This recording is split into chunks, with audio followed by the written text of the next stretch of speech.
Hello world, welcome to my vlog. I am Brandon Wagner, encouraging you to create a healthier lifestyle to enjoy more of the things you love. I'm a nutritionist, a scholar athlete, and an entrepreneur. As you see from the title, I'm going to do a little review on What the Health. My friends, I have some coworkers, and they've all been hitting me up about it, asking me, have I seen it? Asking me about diabetes, is it true? And all these new stuff that you heard in that documentary. So this is my review on it. It took me a while before I actually got to watching the documentary because, for one of the two top reasons is, for one, it wasn't based on any new research. The stuff in there is stuff that as a nutritionist I was almost aware of, all of them. And secondly, I already knew that the guy is a filmmaker. And when it comes to these type of documentary, there's a lot of sensationalism. And there is a whole lot of sensationalism in there. So it's something I still would recommend. You still have to watch it. I enjoyed it. It's great. Just be aware of, some of the stuff may be a little bit too hype. So with that in mind, I was a little hesitant to watch it. But as a nutritionist, I gotta stay on top of trends. I gotta stay on top of certain things so that I can be more aware of what's going on around me and be able to help, customers and clients accordingly. So this is my review on it. The first thing I want to talk about is the fact that he mentioned cancer. Cancer is one of the diseases that he talked about. And he mentioned the research that was found, the research that came out about processed meats being a class 1 carcinogen, group 1 carcinogen. In the documentary and even all over the news and social media, that they're making it seem that it's just as bad on a level of intensity. Class 1 carcinogen this category is all based on evidence, not on intensity. So a class 1, class 2, class 2A, class 2B, and all these different classes has nothing to do with how intense it is. It's just a level of evidence for it being a carcinogen. But Kip made a statement saying that he grew up eating processed meat. So was he essentially smoking his entire life? Now hold on there, Smokey. This whole class 1 carcinogen is not a level of intensity. This category is all based on evidence that they know for sure that processed meats causes cancer. It has nothing to do with intensity, it has nothing to do with how severe it is, only how sure they are. This was what I believe to be very misleading. He also mentioned that the society we live in here in America is based primarily, their focus is to treat the disease rather than to prevent it. And I do believe that is pretty accurate. It's an accurate way of describing our society when it comes to disease. But I do know there's many organizations out there. I've worked with the Department of Health, and I currently work with a program in Harlem. And we're out there advocating to the community. The only thing is, for classes that we do in an organization that has maybe 100 staff or 100 kids, you only see about 5 parents. That's on a high. We definitely did after school programs. We've done farmers market programs, and the people that participate, the amount of people that participate is extremely small. So we're out there. There's people out there. There's organizations out there helping the community. So it's not just that you can't just blame the society for not being a preventative society. You got to take some responsibility on your own, because there's programs out there. If you really want to improve your health, there's programs out there to help you, and I can testify for it. I've worked and I've seen many of them. The next thing on my list I want to talk about is diabetes, sugar, and meat. Kip mentioned that lack of exercise, that the government says a lack of exercise and sugar is the cause of diabetes, which is not true. I've promoted a lot of government campaigns, and the focus of it is always excess calories and overweight, to which a lack of exercise and sugary drinks can contribute. So he made a huge assumption there. That's not the main focus of most of the campaigns, and I'll link a few of those in the box below, in the description below, and as well you can see a few right here. So the next thing on the same topic is There's a doctor he interviewed. He interviewed a doctor, and doctor said that sugar and carbs never cause diabetes. That diabetes is caused by a diet that builds up fat in your blood vessels that blocks insulin. This is completely true. This is the first time I've seen in a film like this where carbs is being portrayed as a good guy. A lot of people believe that carbs is bad for you. That's not the case. However, the context in which he used it, I'm not too happy about. Because sugar in and of itself is great. It doesn't cause diabetes. Neither does protein. Neither does fats. And I want to show you this by giving an example of people who have COPD. COPD is a lung disease, and the main problems that people have with COPD, and one of the symptoms is they have trouble breathing. And breathing, is related to diet to some extent. Your breathing rate is related to diet. The higher your carb intake, the higher breathing rate, and the lower your carb intake and the higher your fat, the lower your breathing rate. So people who have COPD, and if they go to a dietitian, they'll be prescribed a diet that has a higher fat ratio, but it's still within their caloric needs.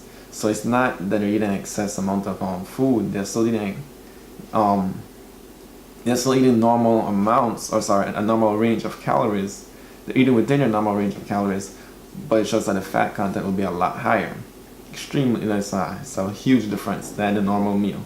So that shows that fat in and of itself doesn't contribute to diabetes. But like he said, it's a diet that promotes fat to build up in your blood vessels that will block insulin.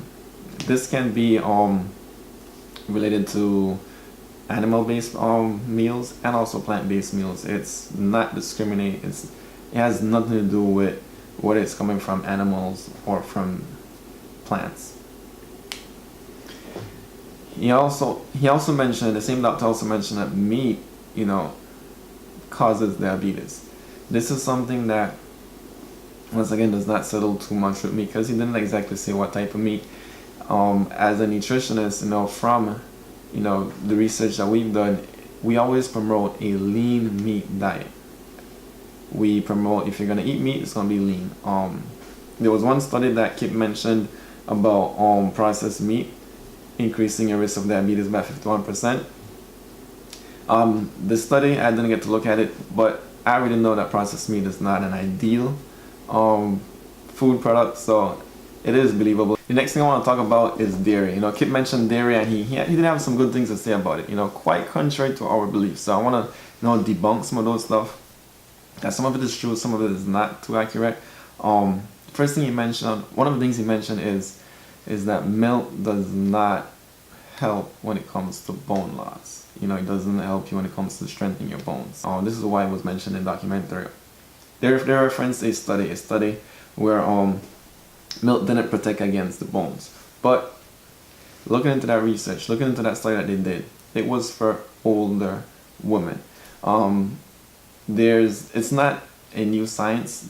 It's nothing new. It's not a new discovery that, from you were born up until, for women, up until about menopause, your body is continuously building bone strength. It's always rebuilding itself. Always rebuilding itself. If you're having adequate amounts of calcium and other nutrients, it will build and build and build. If you don't have adequate amounts of it, it will of course deteriorate. But there's a point in your life, for male as well, and for females, which will be around menopause, your body can only build itself up to a certain age, up to a certain point in your life, and that's like menopause for women.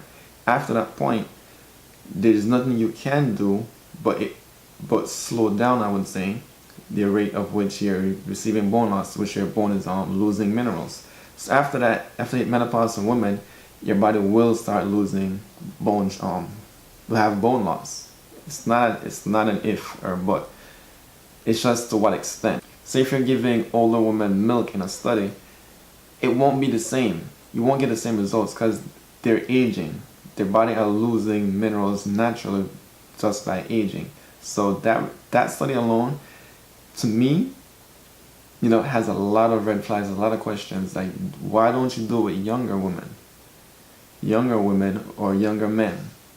that would be a better study to prove or to try to say that that milk doesn't help with strengthening your bones. Then for you to say older women. Older men, regardless, they're gonna lose mass. Older men, regardless, are gonna lose bone mass. So that study, to throw that in there, is not too accurate. I would rather another study with younger men, younger women. He mentioned that milk, promotes cancer. Once again, this is probably true, especially with the amount of hormones they're giving the animals, giving the cows. They have some growth factors in there. Natural growth factors in the milk. Milk is for infants, it's for infant cows, for calves. So they need certain hormones, they need certain amounts of protein, need certain amounts of carbs. So we know those stuff are going to be behind there. That's that way all this new world science, they've been giving these animals hormones and have them grow faster and grow bigger, extra food, fatten them up. I do know there's some side effects to it, so I would not pass it by me that those have some link to cancer. So that part do have some side effects to it.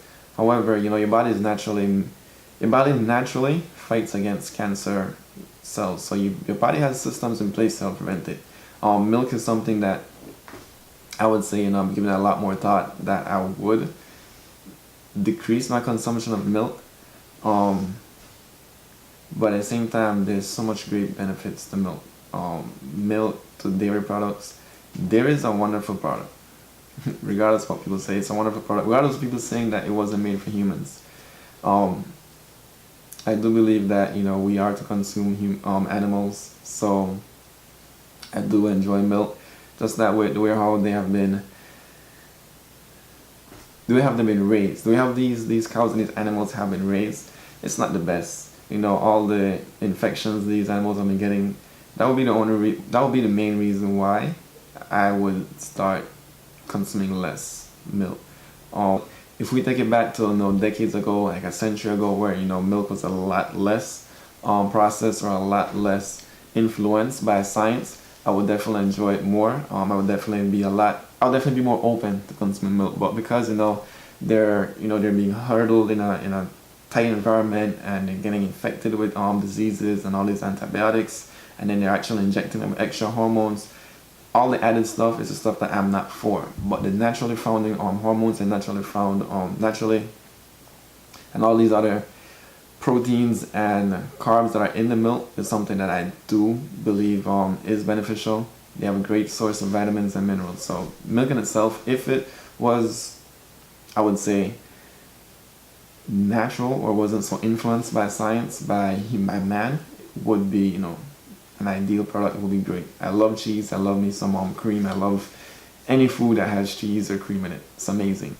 As a recommendation, the documentary did say that a low-fat plant-based diet will help prevent diabetes, or prevent and reverse diabetes, heart disease, and many other symptoms or many other diseases. That is true. I do believe that is a great tip. But also, for people who aren't vegans, first of all, don't let being a vegan fool you. There's a lot of fat vegans out there. Some of them have health conditions and skin conditions. Being vegan will not automatically, make you healthier. You still have to know what to eat and how to eat it. There's a lot more to it than just eating plant-based, being vegan.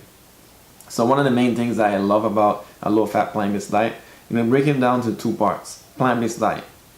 Eating more plants, eating more fruits and vegetables in general will improve your health.